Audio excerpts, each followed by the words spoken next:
Ladies and gentlemen, welcome to the Car 5 Podcast.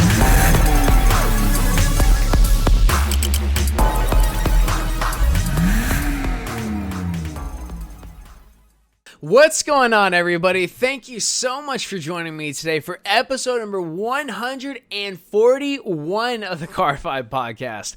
You guys know me, of course. I'm your host, Joshua. For today's episode, we're going to be talking about the movie Ford vs. Ferrari after we actually went and saw it. Now, we had a previous episode where we kind of talked about who's the cast, what can we expect, what's kind of the overall plot of the film.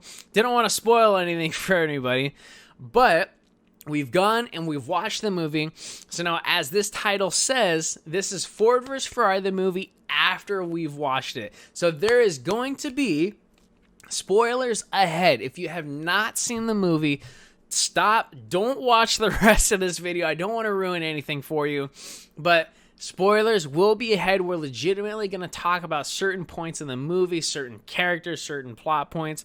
If you haven't seen it, go watch it, then come back and watch this episode. I'm going to go see it for the second time tonight. So we're all clear. The spoilers are ahead. Okay, here we go. I was so damn excited for this movie. I've been waiting for it forever. And the movie is so good from two standpoints. First off, if you're an extreme diehard car enthusiast like myself, like right now, I'm literally wearing a Ford GT shirt. If you are watching on YouTube, you can actually see the shirt I'm wearing. And I'm wearing my Ford GT watch band that I have, the Heritage watch band that I got from my Galaxy watch. And it's such a good movie from a car enthusiast standpoint because it's one of the greatest automotive stories ever, Ford versus Ferrari. Now, if you're not necessarily the biggest car person out there, but you find them interesting, this is just a good movie. It's such a good movie. It actually is certified fresh from Rotten Tomatoes, and it got a 92% on the Tomatometer, however you say that, and a 98% audience score from Rotten Tomatoes. So even if you're not even a big car person, you're just looking for a good movie, this is phenomenal. If you are a diehard car person like myself and you've been waiting for this movie, it's absolutely phenomenal. So I'm going to go see it again for the second time tonight. That's how much I actually love it. And as the title says, this is after watching. So now let's dive into the movie itself. At the beginning of the movie, you meet the most crucial characters of the film. Matt Damon stars as Carroll Shelby, and then we meet Christian Bale, who stars as Ken Miles. Now, in my opinion, these two actors they chose for the role were absolutely perfect. In a way, I think Christian Bale looks more like Ken Miles than Matt Damon does look like Carroll Shelby. But there is a little bit of a resemblance there between a younger Carroll Shelby and a Matt Damon. But I think Christian Bale was absolutely the perfect person to cast for the role of Ken Miles. Now, in the beginning, we learn about Carroll Shelby, of how he was a phenomenal engineer when it comes to vehicles, phenomenal in terms of car design, and he's a very successful race car driver as he actually won Le Mans in racing into it.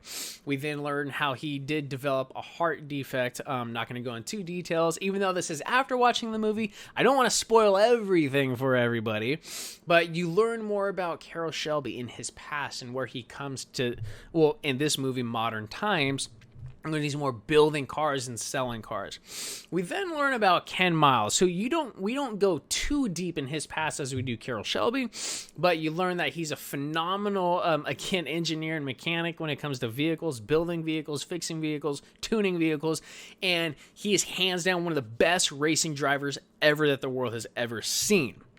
Now, the overall plot of this movie, it's called Ford vs. Ferrari.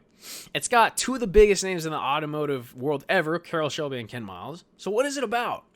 Well, as we learned in the film, for those of you like myself that know about this plot outside of the film, but if you did just recently watch the movie, we'll reiterate on the subject. Ford was looking to have a change in their company. Wanted to do something different. Wanted to become sexy again and hot and, the desire that people want, something new, something fresh. Well, another huge name that we meet in the film, Lee Iacocca, saving Chrysler from bankruptcy and is known as the father of creating the Mustang. He's in the film, but not, or at least early in the film, he hasn't created the Mustang yet. Comes up with an idea on how to change Ford, how to make them more desirable, more eager, more sexy, getting back in the game. Ferrari is going bankrupt and is looking for a buyer. Under Lee Iacocca's recommendation, Ford should buy Ferrari. They get in touch. Lee Iacocca and a few other Ford representatives make their way down to Modena, Italy, to meet with Ferrari, in which they discuss terms. I'm not going to give you the exact details of the terms because I got to leave some for you guys to, remember the movie by them. But let's just say the business deal did not work out. They then got very upset with each other. Ferrari basically used Ford as bait to pique interest from Fiat. Fiat then acquires Ferrari.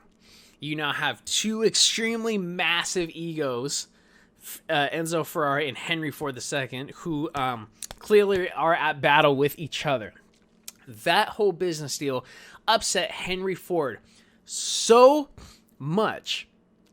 He then went to one of the best car engineers and racers and performance vehicles around, Carroll Shelby. Ford approached Carroll Shelby via Lee Iacocca to team up and create a vehicle to beat Ferrari at the 24 hours race of Le Mans in France. Now, in thus doing so, Carroll Shelby says, well, we got to do this with the best driver around, and that's Ken Miles. Well, through the development process of creating the Ford GT40, there's a little bit of beef going on between Carroll Shelby, Ken Miles, and Ford. It's Carroll Shelby and Ken Miles are on the same page. In fact, Carroll Shelby is the one that's at bat for Ken Miles. He's promoting Ken Miles. He's saying, we got to use this guy. You got to let him. But Ken Miles kind of has a little bit of a scuff, a little bit of a problem with one of the Ford executives. And the Ford executive that whole time is just beating on Ken Miles, trying to get him thrown out of the project, etc., so forth. Just drama. So through corporate interference and corporate influence, Carroll Shelby and Ken Miles have such a difficult time producing this car because they're being withheld back from producing it right. Now, after so much time of going back and forth, it comes down to the wire. Carroll Shelby is able to convince Henry Ford II to let him do things his way. The other Ford executives get kicked out, basically, and thus Carroll Shelby and Ken Miles build the perfect Ford GT40 and absolutely dominate the 24 hours of Le Mans. It's a heated race that's going back and forth, but due to Ferrari literally being outdriven by Ken Miles in the Ford GT40, and Ferrari did have a little bit of mechanical issues as well, as pretty much every manufacturer did. Even the Ford GT40 had a closing door problem in the film. He couldn't close the door. Ford was able to take the win thanks to Ken Miles. Now, the ending of that race, if you're a car enthusiast, is very upsetting. In many ways, a lot of people believe Ken Miles was cheated, and in fact, he was. But that's just your own personal opinion on what you think of it. But the thrill of the movie is Matt Damon and Christian Bale perfectly portrayed Ken Miles and Christian Bale and their relationship. Of course, yes, they wanted to win the race, but their thing was building the perfect car. Create the perfect car to drive the perfect lap. They were so passionate about driving and so passionate about the vehicle itself, that is what caused them to win. Because it's clear in the movie when Ford tried to do it their way, cars kept breaking down, they kept losing, they weren't winning, etc., so forth. Carroll Shelby comes in the picture, Ken Miles comes in the picture. It's their persistence, their resilience, and their passion, in my opinion, is that allowed them to create the perfect Ford GT40, to allow Ken Miles to drive the perfect lap, to allow Ford to win the 24 hours of Le Mans. Now, that is my take on now officially one of my favorite films, ladies and gentlemen, Ford vs. Ferrari. I'm legitimately going to see it a second time tonight. I'm super excited about it. Now, I happen to have the latest apparel from Shelby that was specifically made for the Ford vs. Ferrari movie. Again, if you are watching on YouTube, one of the shirts I'm actually wearing right now, so you guys can take a look, you can get this official merchandise by following the link down below, www.tog.com. It's not only is it your guys' go-to source for the best car merchandise out there, but the latest shirts that were made from Shelby for the Ford vs. Ferrari movie, I got them down there. Just follow the link in the description. I even got a coupon code for you guys as well. Don't forget to follow on Instagram, like on Facebook. If you guys are checking out the podcast for the first time, thank you so much for stopping by. Just feel free to head over to the YouTube channel.